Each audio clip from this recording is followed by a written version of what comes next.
I thought I had married the man of my dreams and built a perfect life. But from the very beginning, my biggest problem was his mother, a toxic woman who hated me simply because I was independent.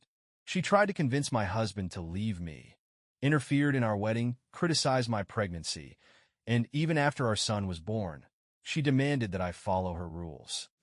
My husband and I have been married for over 2 years and together for 7. He's incredible, literally the man of my dreams, and we have a great life together. My parents and my entire family adore him. I'm Mexican, and my family is huge. Luckily, I've never heard anyone in my family say a bad word about him. He's a true gentleman, and that's what made me fall in love with him from the very beginning. We're a perfect couple and rarely argue, except when it comes to his mother. My mother-in-law is a nightmare, to put it mildly. My husband's family is much smaller than mine. Besides his parents, he has a sister who got married last year. His parents are conservative Christians from a small town, and his mother is so overbearing that it crosses every boundary imaginable. She insists on family gatherings for every holiday and loses her mind if we don't comply. If we don't do exactly what she wants, she throws a fit. When I first met my husband's family, I got along with his father right away. He was calm and kind. His sister, who had just moved back home from college 2 years prior, treated me like her own sister. But his mother? That was a whole different story. She made incredibly sexist remarks right to my face. For instance, when they asked about my job, I told them I was a marine biologist working in ocean conservation. My father-in-law thought that was fantastic and seemed genuinely happy for me. My mother-in-law, on the other hand, frowned and didn't say a word. I ignored it, thinking it wasn't a big deal, until my father-in-law later called my husband to tell him that his mother wanted him to break up with me. Apparently, she told him I wasn't good enough for her son. Her reasoning? I didn't behave like a proper woman because I had a career. I love my job and love being a scientist. My husband never once implied that he wanted me to be a housewife or have a feminine profession. If he had, we wouldn't be together. But according to his mother, that's exactly what he needed, a woman who'd stay at home. She was worried that, because I had a well-paying career, I wouldn't give it up after marriage. She insisted he should find someone better. My husband shut that down immediately. He told his father to pass along a message to his mother, that who he chose as his wife was none of her damn business. I really appreciated that. It reassured me that I had made the right choice, and that's why I didn't walk away when I found out how she felt about me. Unfortunately, as our relationship got more serious, my mother-in-law's hostility toward me worsened, no matter how much my husband tried to protect me. At first, it was just passive-aggressive comments when we were alone. She'd slip in little remarks about how a good wife should stay home, take care of the house, and wait for her husband. She even told me multiple times that I didn't look like the kind of woman her son should have brought home, because, in her mind, I wasn't feminine enough to have children. At first, I brushed it off as a joke, but when she kept repeating it over and over, I realized she was completely serious. Her mindset genuinely shocked me. One night, after repeatedly insisting that we come over for dinner, she went on a full-blown rant about how she missed the days when women took care of the family while men provided. My husband, ever the quick-witted man, casually responded that the world had changed and that he was lucky to have a partner like me, because we both earned good money and shared responsibilities at home. His mother shook her head disapprovingly and went off about how women should act like women and men should act like men. I realized she was trying to send me a message but kept my composure. My father-in-law tried to get her to drop the subject, pointing out that it wasn't the right time for this discussion. That only pissed her off more. She doubled down, insisting she was just telling the truth and only wanted the best for her son, while shooting daggers at me with her eyes. That was it. I'd had enough. Without a word, I quietly stood up, turned to my husband, and asked him to take me home. He didn't hesitate, just looked at his mother, disappointed, and said, "Let's go." Later, my father-in-law called to try and smooth things over. But I made it clear, his wife didn't get to decide who her son married, and it was time for her to shut up about my job. He agreed and even apologized for her behavior. But I wasn't interested in apologies, not unless they came from her. My husband made it clear.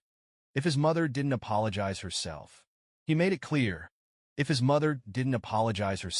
he wouldn't be visiting her anymore. Maybe the threat scared her, because she did apologize. I told her to drop the subject for good, and she agreed. I was able to move past it. But unfortunately, snakes don't shed their skin that easily.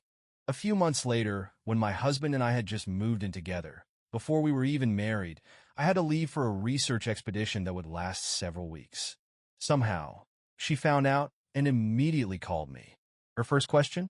Who's going to take care of the house and my son while you're gone? I was baffled.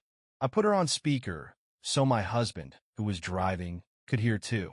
I asked her what she meant. She went on a tirade about how, since I was now living with her son, it was time for me to stop being so childish. She insisted I shouldn't be going on these expeditions anymore and needed to start focusing on being a proper homemaker for him. That pissed my husband off. He told her he was perfectly capable of taking care of himself, and that we were equal partners who shared responsibilities. She didn't like that one bit. Her response? Then you can't get married. She doesn't know how to be a real wife. My husband shut her down immediately, told her to stay out of our business, and hung up. When he proposed to me, she was livid. But what really set her off was the fact that we were planning a small wedding. My family is huge, and inviting everyone would have been ridiculously expensive, especially since we were also preparing to buy our own place. We decided to keep the guest list to close family and celebrate with the rest later. That wasn't good enough for her. She argued with my husband, insisting that she needed to invite all her friends, people she hadn't seen in years. She thought our wedding was the perfect excuse for a reunion. My husband asked her, "Are you planning to pay for all these extra guests?" She was offended. She snapped that he should be ashamed to even ask that when we both made good money. We just smirked and told her our decision was final. Small wedding, no unnecessary guests. If she wanted to invite people we hadn't planned for, she would have to cover their costs. She hated it but had no choice. On the wedding day, she made sure to loudly complain about everything. She hated my dress, made it very clear to anyone who would listen. I ignored her. I refused to let her ruin my day. My sister-in-law, bless her, did everything she could to keep her away from me the entire evening. Then came the pregnancy. Last year, in mid-April, we found out I was pregnant. We'd been trying for a while, so this was huge for us.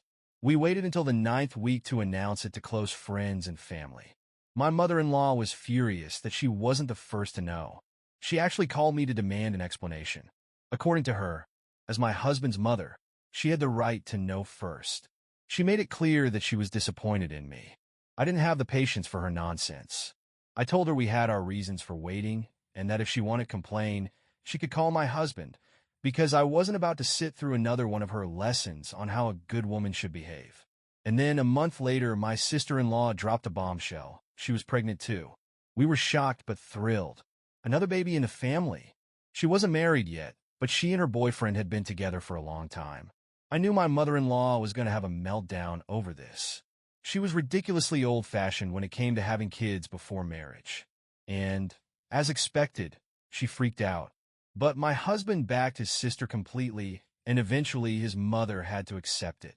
My father-in-law, on the other hand, was over the moon. 2 grandkids on the way. My sister-in-law and I became even closer during our pregnancies. We shared advice, shopped for baby stuff together, and helped each other decorate the nurseries. And of course, my mother-in-law had to turn that into a competition. She constantly compared our pregnancies as if we were in some kind of sick race. She made snide remarks like, "Well, she doesn't have morning sickness. Maybe she's just naturally better suited for motherhood." If I was feeling extra tired or had any discomfort, she'd immediately point out how my sister-in-law wasn't struggling as much. I tried to ignore it, but it got under my skin. It bothered my sister-in-law too. Then came the gender reveal. I asked my sister-in-law to get the gender results from my doctor and keep them secret until our reveal party. I did the same for her. My mother-in-law lost it when she found out. She threw a tantrum, screaming that I was trying to take her grandchild away from her by not letting her be the one to organize the event. She even showed up at our house, yelling that my husband needed to put me in my place and let her be more involved in my pregnancy. By then, I had a raging headache. My husband wasn't having it. He told her to get out. Otherwise, he told her, she would be completely cut off from our child's life. As expected, She put on her usual dramatic performance, crying, swearing that she only wanted the best for her grandchild. But eventually she left. Later, my father-in-law and sister-in-law called, worried about what had happened. We told them everything. My sister-in-law was shocked by her mother's behavior and told me to get as much rest as possible, since she could tell how upset I was. Then came Christmas. My husband told his mother we would not be coming because I couldn't travel long distances. That set her off. She raged, accusing him of trying to distance himself from his family. When he refused to entertain her tantrum, she hung up on him. We figured she had finally accepted reality and would leave us alone. We were wrong. A week later, she texted my husband, demanding that we arrive at her house precisely at 4 p.m. He reminded her of their previous conversation, where he had made it clear that we weren't coming. She immediately called, screaming. She said he had no right to cut himself off from his family. Then she asked if I was the one convincing him to stay away. He told her flat out that this was our decision, not just mine. That set her off even more. She started shouting that he needed to control his woman. That was when I fully realized just how controlling and toxic she was. I shared my concerns with my husband and my sister-in-law. Both agreed. She was crossing major lines, and they both promised to back me up. Honestly, at this point, everyone was just exhausted by her nonsense. Then came the birth. We didn't have time to warn anyone. I went into preterm labor at 33 weeks, and our son was born via emergency C-section at 34 weeks. My husband made sure we were both okay first, and only then did he send out the news in the family chat. Everyone was overjoyed and congratulated us, except, of course, for my mother-in-law. She had a meltdown. She blew up our phones with messages, furious that we hadn't told her I was in labor. She insisted that she should have been in the delivery room to witness her grandson's birth. It was ridiculous. There was no way I would have ever let her in there. And I wasn't about to waste time responding to her delusions. I had a newborn to take care of. Then came the name drama. When we announced our son's name, she immediately called my husband, crying. "It sounds too Mexican," she whined. She told us we should pick a different name. My husband shut that down fast. He told her he loved our son's name. Her next suggestion? Make that his middle name and pick something else for his first name. Obviously, that didn't happen. She kept complaining, but we ignored her. Then, when she finally got to meet him, she refused to call him by his real name. Instead, she kept using some completely made-up name. We were stunned. She tried to brush it off, saying it was just her special name for him. My husband snapped. He told her, "Cut it out. Now." She hated that I was breastfeeding. Why? Because it meant I had to take the baby away from her when he needed to eat.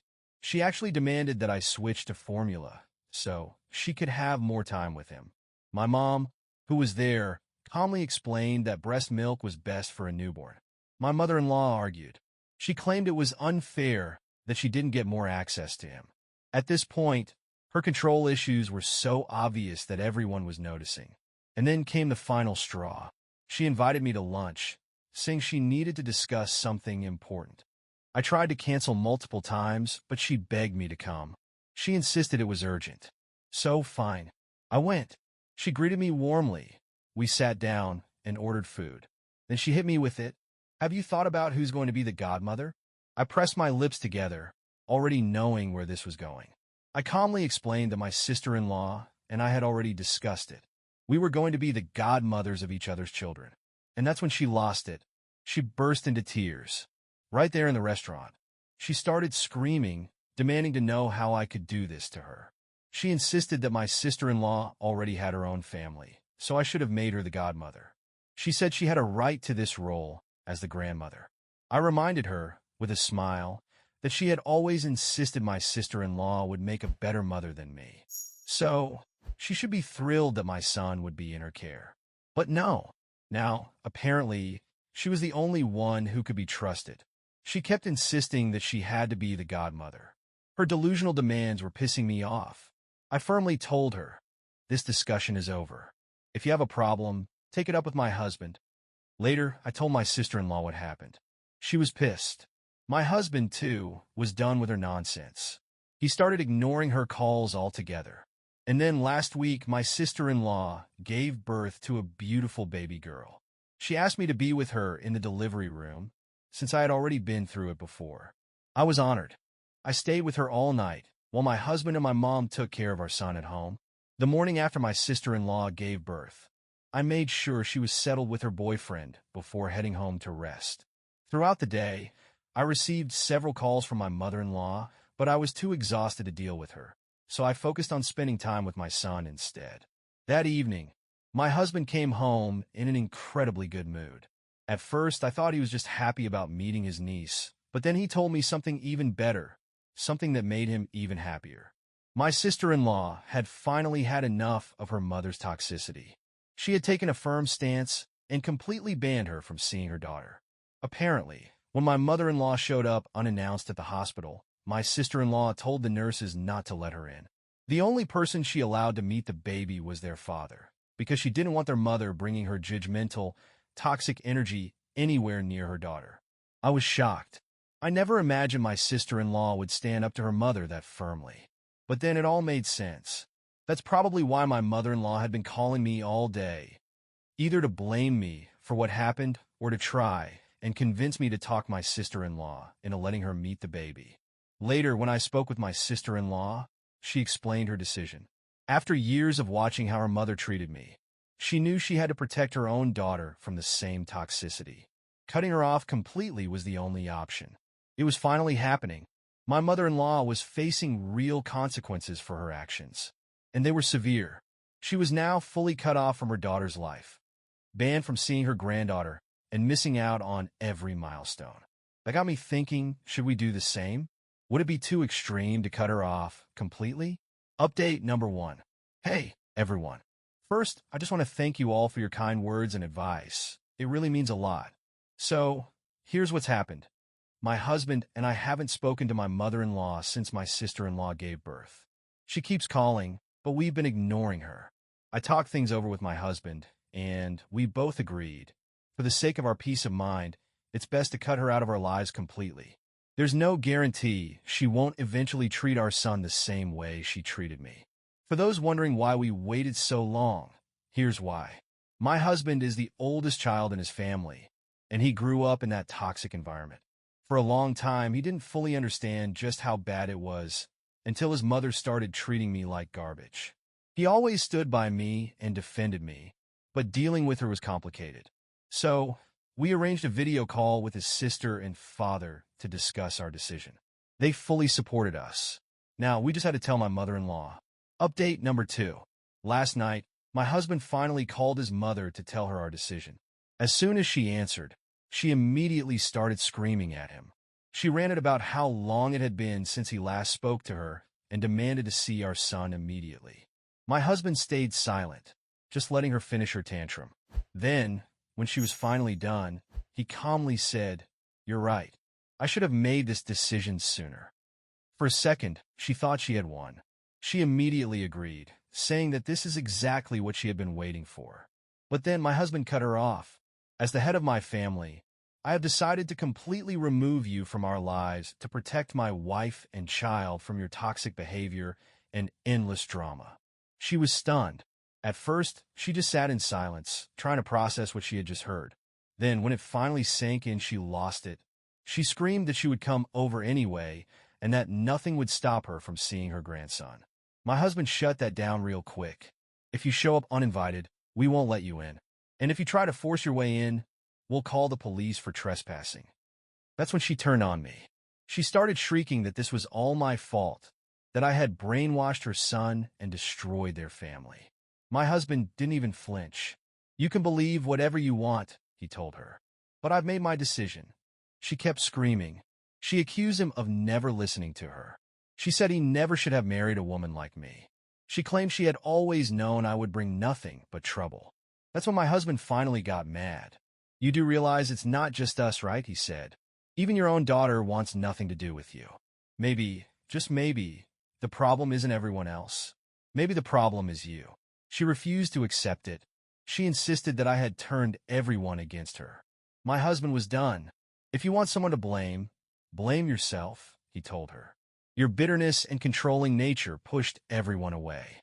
This is the result. Deal with it." Then he hung up and blocked her. After he told me what happened, I blocked her too. I also warned my family about the situation and asked them to ignore any calls from her. Right now, I feel a little bad for my husband and my sister-in-law. It sucks that they don't have a supportive mother. But at the same time, I am relieved, because I know I never have to deal with that woman again. Update number 3. It's been 2 months since my last update, and I'm happy to report that our son is doing great. My sister-in-law and I have remained very close. We meet up regularly so our kids can play together. It's honestly the cutest thing watching them bond, and I really hope they grow up to be best friends.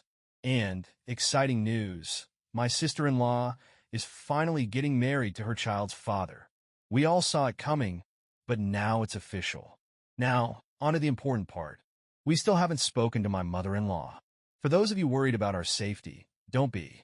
We've installed security cameras around our house and changed the locks. So if she ever gets the idea to show up uninvited, she won't get very far. That said, I doubt she'll try anything public. At this point, a lot of people know exactly why we cut her off, and she has to be feeling the shame of it. After we completely went no contact, she tried to get my father-in-law to convince us to talk to her. But guess what? He refused. He straight up told her he was done with her too. I think that was her wake-up call. When even her own husband told her he was tired of her, maybe, just maybe, she finally started to reflect on her actions. A few weeks later, she asked my father-in-law to pass along a message to us. Apparently, she regrets everything. Do I believe her? Not really. So, for now, we still aren't speaking to her.